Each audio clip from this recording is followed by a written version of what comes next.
The Grand Synod of the Ethelgardian Concordat sat in a silence so profound it felt like a physical weight, pressing against the chitinous armor of the assembled delegates and suffocating the light within the chamber of eternal resonances. This was not the silence of peace, nor the meditative quiet of the ancestral prayer pools. It was the silence of a galaxy holding its breath before the plunge into the abyss.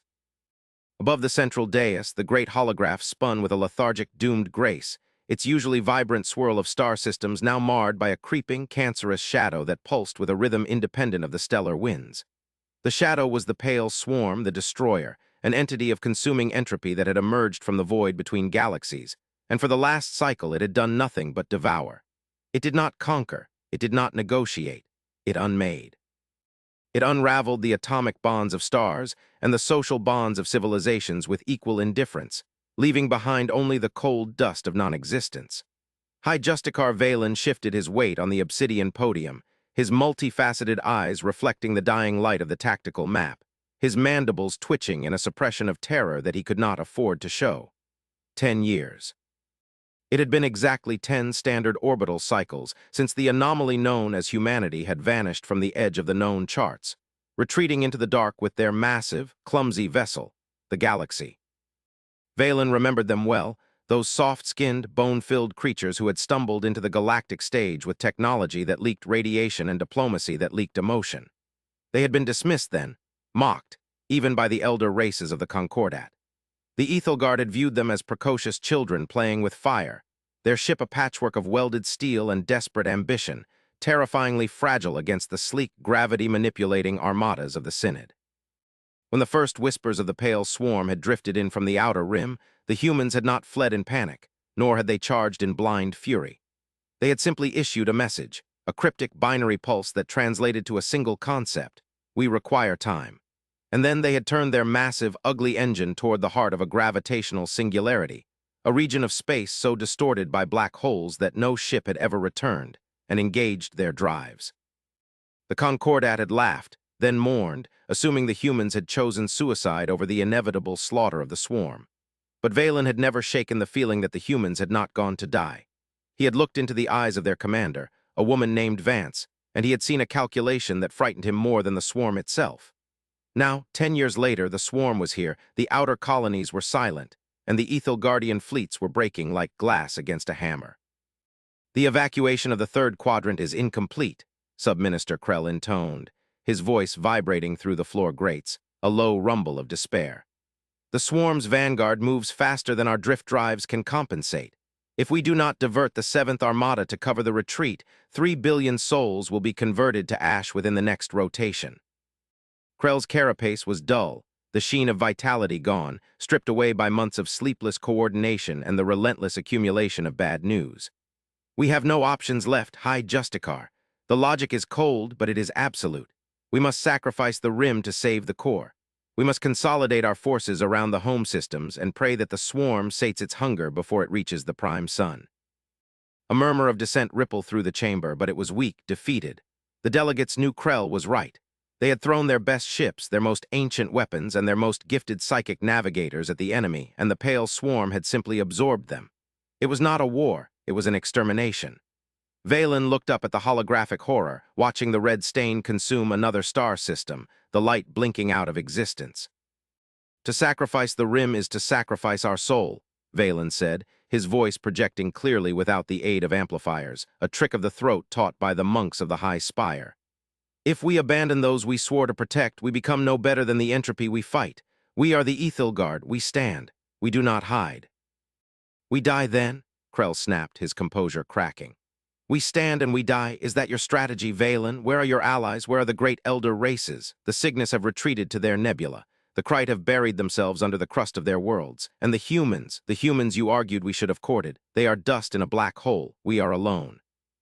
The accusation hung in the air, stinging because it rang with truth. Valen had advocated for patience with the humans 10 years ago. He had sensed a latent potential in their chaotic evolutionary path, adaptability that the rigid ancient races lacked. But they were gone. The silence stretched, heavy and suffocating, until the sensory officer at the far end of the chamber gasped, a sound so sharp and terrified that every head turned. The officer's hands flew across the interface of liquid light, mandibles clicking in a frantic rhythm of disbelief. "Hi, Justicar," the officer whispered, the amplification system catching the tremor in his voice. "Sensors are registering a massive gravitational displacement. It is not the swarm. It is originating from the singularity." The room froze. The singularity was the graveyard of physics, a place where time and space were crushed into nonsense. Nothing came out of the singularity. "A malfunction," Krell dismissed, though he turned to the screen. "The sensors are ghosting due to the swarm's interference." "No," the officer insisted, his voice rising in pitch.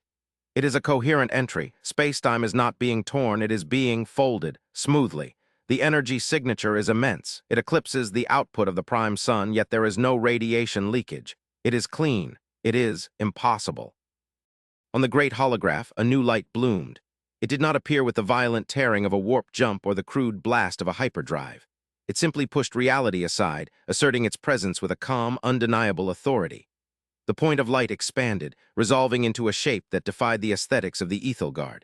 It was not the jagged, aggressive silhouette of the swarm, nor the elegant, curved organic lines of the Concordat. It was a geometric perfection, a sphere of shifting, liquid metal that seemed to hold the starlight within itself, reflecting nothing, absorbing nothing, merely existing as a sovereign point of matter. It was colossal. It dwarfed the flagship of the Seventh Armada as a mountain dwarfs a pebble. And as the resolution cleared, the identification transponders, ancient, simple, binary codes, began to scream through the comms network, overriding the encrypted channels of the war room. "ID signal TERA Galaxy, registry human, status active." The humans, Valen breathed, the word tasting like ash and hope. "They have returned." "That is not the ship that left," Krell stammered, stepping back from the podium as if the hologram could bite him. "The ship that left was a scavenged hulk of iron and chemical rockets. This is a celestial body." The sphere rotated, its surface rippling like a calm ocean, and suddenly the chamber was filled not with static, but with a voice. It did not come through the speakers. It seemed to resonate in the fluid of their inner ears, a telepathic projection of such clarity and control that it felt less like communication and more like a memory being unlocked. "This is the United Vessel Galaxy," the voice spoke, sounding neither male nor female, but a synthesis of thousands, a chorus speaking as one. The tone was not arrogant, nor was it humble. It was the tone of a parent speaking to a frightened child or a doctor entering a plague ward. "We apologize for the delay. The relativity of the singularity demanded a price in time. For you, it has been a decade. For us, it has been an era. We stand ready to assist." "Assist," Krell shouted, finding his bravado in his fear. "You are one ship. The swarm numbers in the millions of distinct entities. You cannot assist. You can only die with us." "We do not intend to die," the voice replied, calm, unbothered by the outburst. "And we are not merely a ship anymore, High Minister. We are the Crucible, requesting permission to synchronize with your tactical network. We will establish a bulwark." Valen stepped forward, his heart pounding against his ribs. This was the moment. The humans had not fled, they had gone into the fire to forge themselves. "Permission granted, Galaxy. The network is yours, save us." The transition was instant. The chaotic, red-stained map of the holographic display flickered and stabilized. The red zones were suddenly outlined in a cool, brilliant blue. The human ship did not move with thrusters. It simply ceased to be in one location and began to be in another, appearing directly between the crumbling defensive line of the Ethelgard and the onrushing tide of the pale swarm. "Visuals," Valen commanded. "Give me opticals on the contact point." The main screen shifted to a live optical feed from a drone satellite. The contrast was staggering. The pale swarm was a blizzard of jagged, dark matter shards, a chaotic storm that blocked out the stars. Against it sat the galaxy, a perfect silver-white sphere. As the swarm crashed into the space around the human vessel, the sphere did not fire weapons. It did not launch missiles. Instead, the surface of the ship seemed to exhale. A pulse of golden light, structured in geometric patterns, fractals of pure energy, expanded outward. Where the light touched the swarm, the entropy ceased, the dark M. Adder shards did not explode, they simply stopped. They lost their momentum, their hunger, their binding energy. They unraveled into harmless hydrogen and dust. The golden wave continued, pushing back the dark tide, reclaiming the vacuum of space, calming the quantum foam that the swarm had agitated. It was not warfare, it was correction. It was an assertion of order over chaos. By the ancestors, the sensor officer wept, his hands falling from the controls. They are rewriting the local laws of physics. They aren't fighting the swarm, they are curring it. Inside the grand chamber, the atmosphere shifted from terror to a stunned, reverent confusion. The humans had been rough, loud, and disorganized 10 years ago. They had been creatures of combustion and explosion. Now they wielded the fundamental forces of the universe with the delicacy of a poet. The galaxy held the line, a single point of light against the dark, and for the first time in a year, the red stain on the map began to recede. But the battle was far from over. Valen knew that the swarm was not just a mindless force. There was an intelligence behind it, a hunger that would adapt. And the humans, what had they become in that black hole? What had they sacrificed to gain this power? He watched the silver sphere and felt a chill that had nothing to do with the swarm. The humans had evolved, yes, but into what? The shuttle that descended from the galaxy was nothing like the bulky, flame-spewing dropships of the past. It was a sliver of the parent ship, a seamless teardrop of that same living metal, moving silently through the atmosphere of the Ethelgard capital world. It landed on the grand plaza of the Synod without a sound, the stone beneath it undisturbed by heat or wind. Valen stood at the head of the welcoming delegation, flanked by the royal guard, whose ceremonial pikes looked pitifully archaic against the arrival of these celestial travelers. The air was thick with the scent of ozone and the nervous pheromones of the Ethelgardian diplomats. When the hull of the vessel opened, there was no hiss of hydraulics. The metal simply parted, dissolving into mist and reforming to create a ramp. A figure descended. It was human, undoubtedly. 2 arms, 2 legs, the familiar bipedal gait, but the resemblance to the memories of 10 years ago ended there. The figure was tall, clad in armor that seemed to be woven from light and ceramic, fitting the body like a second skin. The helmet retracted, flowing back into the suit to reveal the face of a man who looked both young and incredibly, impossibly ancient. His skin was flawless, but his eyes, they were the eyes of someone who had watched stars die and be born again. They glowed with a faint internal luminescence, shifting in color like nebulae. "Hi, Justicar Valen," the human said. His voice was unamplified but carried across the plaza with perfect acoustic precision. He bowed, a gesture of old diplomatic courtesy that Valen remembered. "I am Commander Wren. I was a lieutenant when we last spoke before the departure." Valen bowed his head low, his antennae quivering. "Commander Wren, you have changed." "We have grown," Wren corrected gently, stepping onto the stone of the plaza. He moved with a fluidity that suggested his muscles were augmented, or perhaps his nervous system was no longer purely biological. "The gravity well of the singularity is a harsh teacher. To survive, we had to adapt. To return, we had to master the things that sought to crush us." "Your ship," Valen gestured to the sky where the galaxy hung like a new moon, visible even in the day. "It turned the swarm to dust. We have never seen such technology.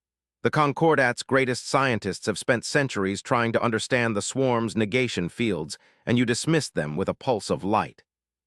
"We did not destroy them," Wren said, walking alongside Valen as the delegation began to move toward the Great Hall. "We severed their connection to the entropic signal. The swarm is not an enemy, Justicar. It is a symptom. It is a biological weapon gone wrong, a cleanup protocol triggered by a civilization that died eons ago. We simply turned it off." Valen stopped, the shock nearly causing him to stumble. "A machine. The swarm is a machine. It has consumed entire sectors. It bleeds the life from stars." "It is a terraforming tool tasked with resetting the galactic slate," Wren explained, his tone devoid of horror, purely analytical. "It was left running. We learned this in the dark. When you live in a place where time folds, you have eternity to study the signals that leak through the cracks of the universe. We found the source code." They entered the Great Hall, the heavy doors sealing out the noise of the city. The interior was cool and dim, illuminated by the bioluminescent fungi that grew in the vaulted ceilings. Wren looked around, a flicker of nostalgia crossing his face. "It is good to see this pla." "See stands," Wren said softly. "We feared we would be too late. The calculations were difficult. We had to synchronize our exit with the swarm's arrival, but the time dilation makes precision tricky. A second too late, and your sun would have been extinguished." "You risked everything," Valen said, studying the human. "Why, you were safe in the singularity. You could have built a paradise there untouched by this war. Why return for us? We mocked you. We dismissed you." Wren stopped and turned to face the alien counselor. For a moment, the human looked incredibly weary, the weight of the era he had lived through pressing down on his shoulders. Because Justicar, in the dark, you learn the value of a single candle. We found power, yes. We found immortality of a sort. We merged our biology with our technology. We linked our minds to the ship's core. We solved the riddles of quantum gravity. But we also found silence. Absolute, crushing silence. We realized that to be the most powerful beings in a dead universe is a fate worse than extinction. We came back because you are different. Because the galaxy is a garden, and we have decided to be the gardeners. The gardeners, Krell sneered, stepping out from the shadows of the pillars. A pretty title for warlords. You come with weapons we cannot understand, claiming you saved us from a machine, yet you hold the power to unmake us just as easily. How do we know you are not the new destroyers? How do we know the galaxy is not a conqueror's chariot? Ren looked at Krell, his expression unreadable. He raised a hand, and for a terrifying second, Krell flinched. But Ren only opened his palm. A small holographic projection manifested above it, a complex, rotating DNA helix intertwined with stellar coordinates. We do not seek to conquer because we have outgrown the need for territory, Ren stated calmly. The galaxy is self-sustaining. We can harvest energy from the vacuum. We can print matter from light. We need nothing you possess, High Minister. No resources, no land, no slaves. We have evolved past the economics of scarcity. War is a product of need. We have no needs. We only have a duty. Duty to whom? Valen asked. To the future, Ren replied. The swarm was the first test, but it is not the last. The swarm was merely the immune system of the old cycle. It was trying to wipe the slate clean because it detected a threat that is still coming.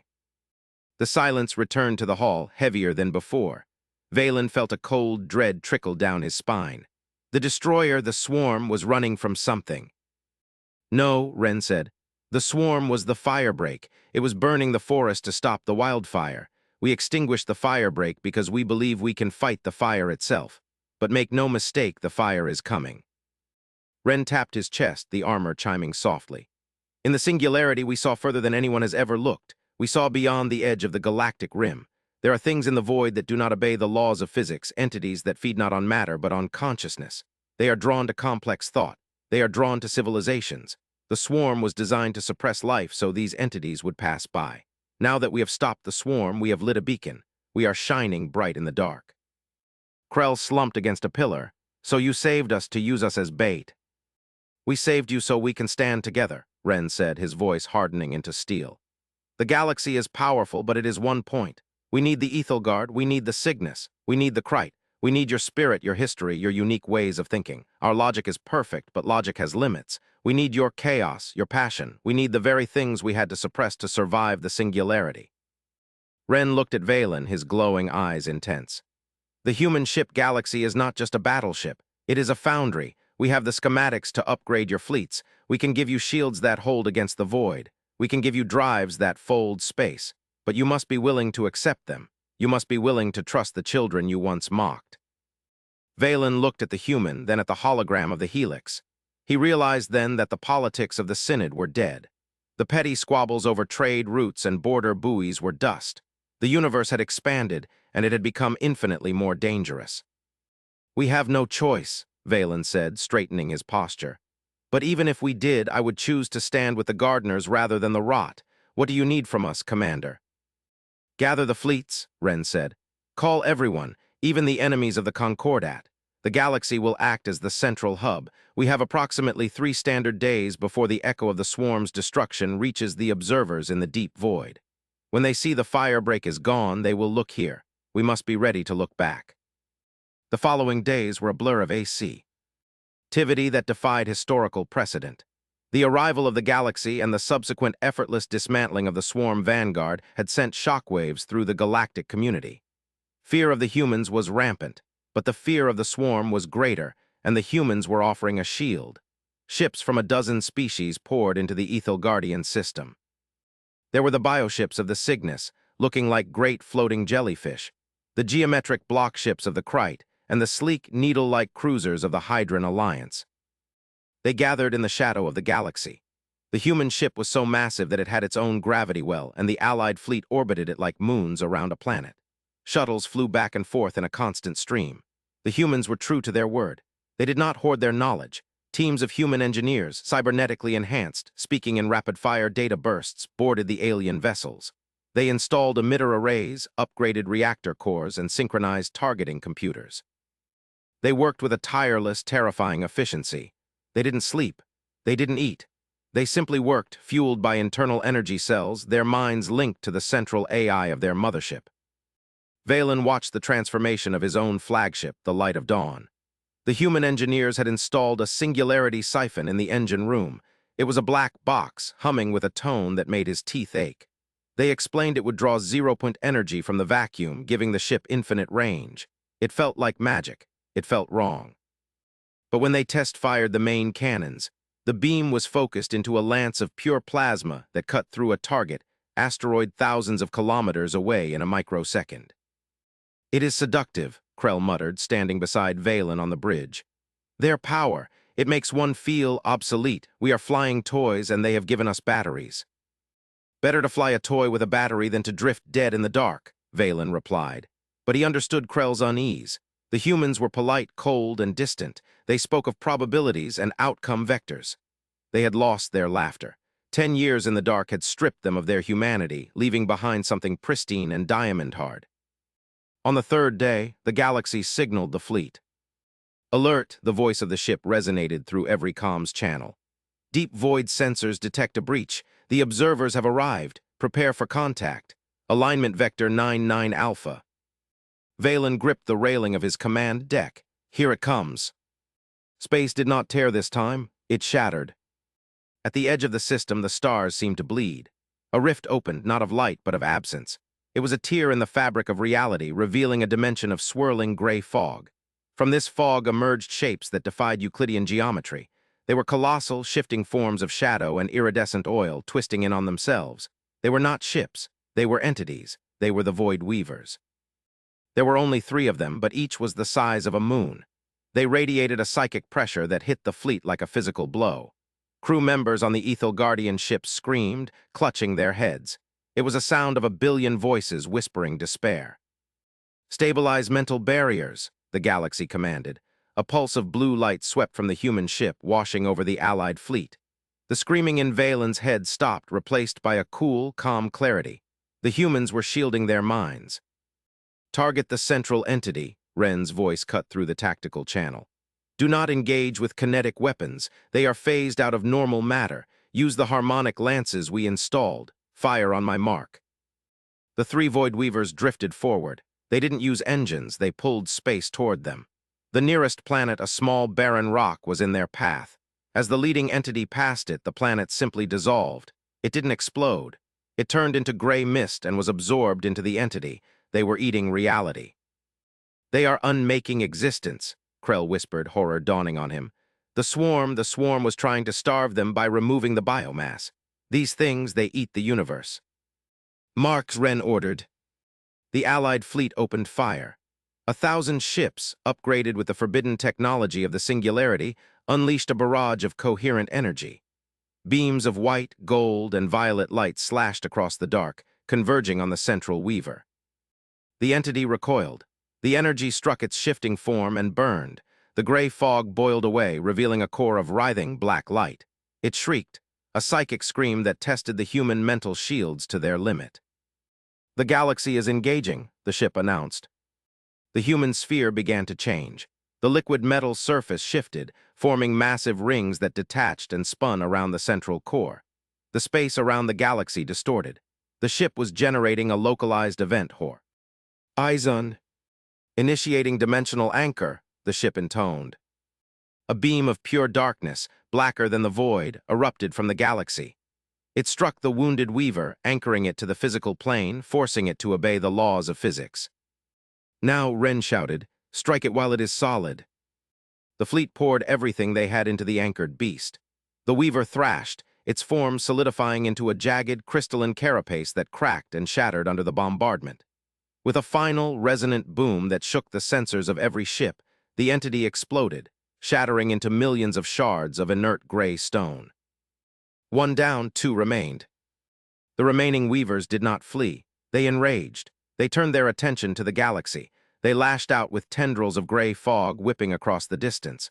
Where the fog touched the galaxy's shields, the golden light flared and hissed. The human ship was holding, but the strain was visible on the readouts. The energy output was spiking to impossible levels. They are draining the galaxy, Valen realized. They are feeding on its energy shield. Commander Wren, Valen shouted into the comms. They are absorbing your defense. You must drop shields and attack. If we drop shields, the psychic backlash will kill half your crews, Wren replied, his voice strained. We hold the line. You must flank them. Target the rift. Seal the door. The rift, Valen looked at the tactical map. The tier in space was still open, the gray fog pouring out. How do we seal a hole in reality? The singularity siphons, Wren explained rapidly. They are linked. If the fleet converges on the rift and overloads the siphons, you can create a reverse pressure wave. It will stitch the fabric shut, but you have to get close, dangerously close. Valen looked at his crew. They were terrified, but they were alive. They were standing because the humans were taking the blows. All ships, Valen ordered, his voice steady. Form up on the light of dawn. We are making a run for the rift. Maximum thrust. Ignore the entities. The humans will keep them busy. The Ethel Guardian fleet, bolstered by the Cygnus and Hydron vessels, broke formation and dove toward the swirling gray tier. The two weavers tried to intercept, but the galaxy moved. The massive sphere threw itself into their path, physically ramming one of the entities. The impact was cataclysmic. The human ship's hull rippled and tore, bleeding liquid metal, but it held the weaver back. For the garden, Valen shouted, pushing the throttles to the stops. The fleet screamed past the battle, diving into the gravity well of the rift. The gray fog clawed at their hulls. Shields flickered and died. Ships were lost, crushed by the pressure of the unnatural dimension. But they pushed through. Initiate siphon overload, Valen commanded.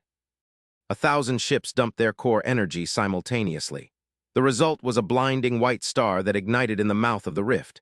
The energy didn't explode outward. It imploded, grabbing the edges of the torn reality and pulling them together. The rift shuddered, the gray fog screaming as it was cut off. With a sound like a thunderclap, the tier snapped shut. The connection was severed. The two remaining weavers, cut off from their source dimension, instantly began to dissolve. They lost their cohesion, their forms unraveling into mist that drifted harmlessly away. Silence returned to the system.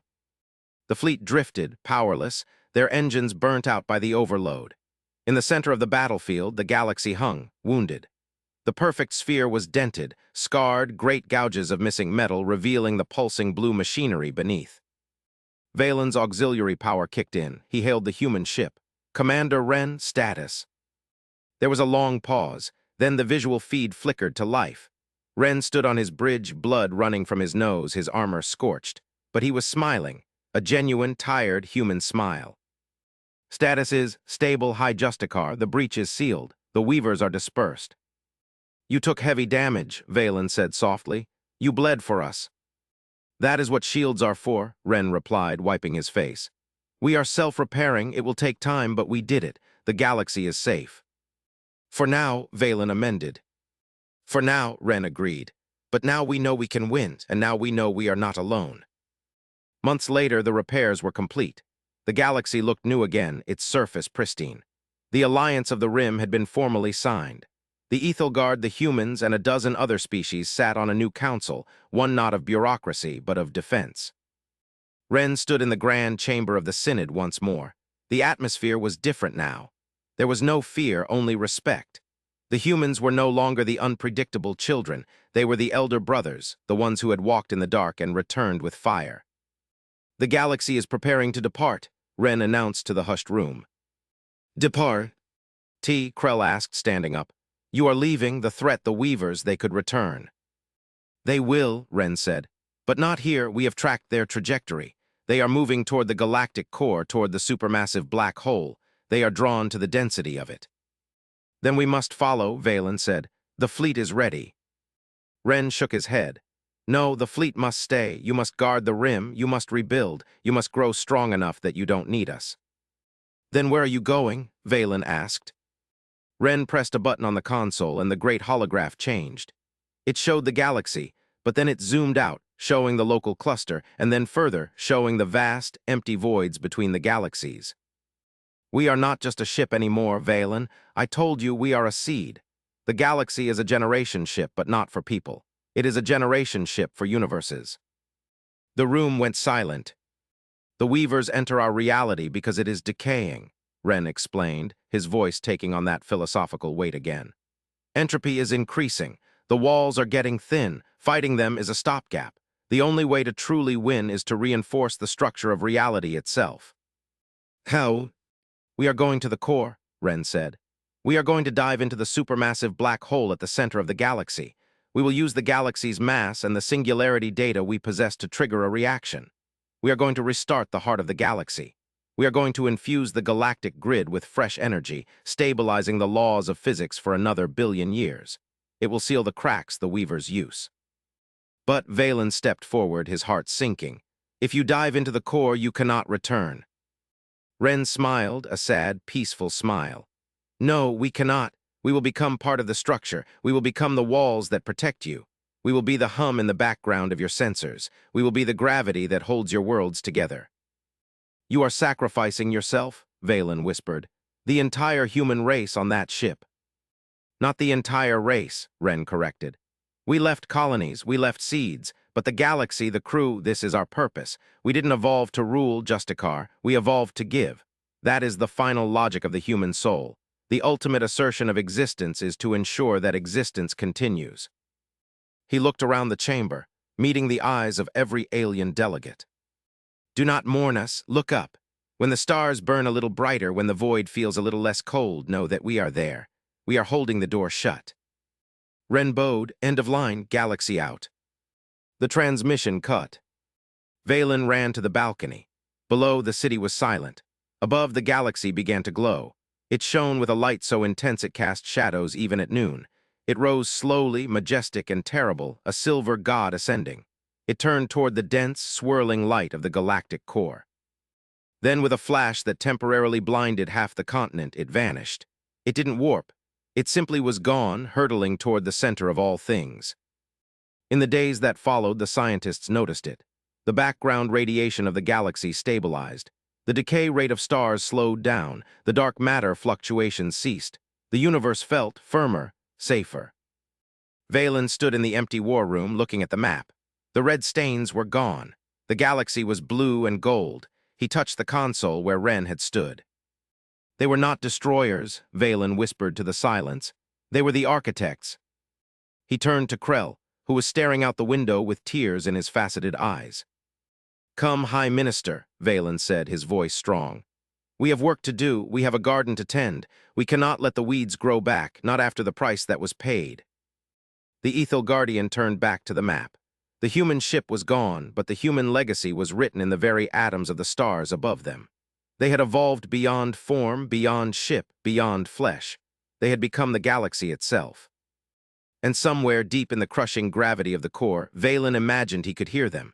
Not a song of war, but a lullaby, a promise. We are here, we are standing, you are safe.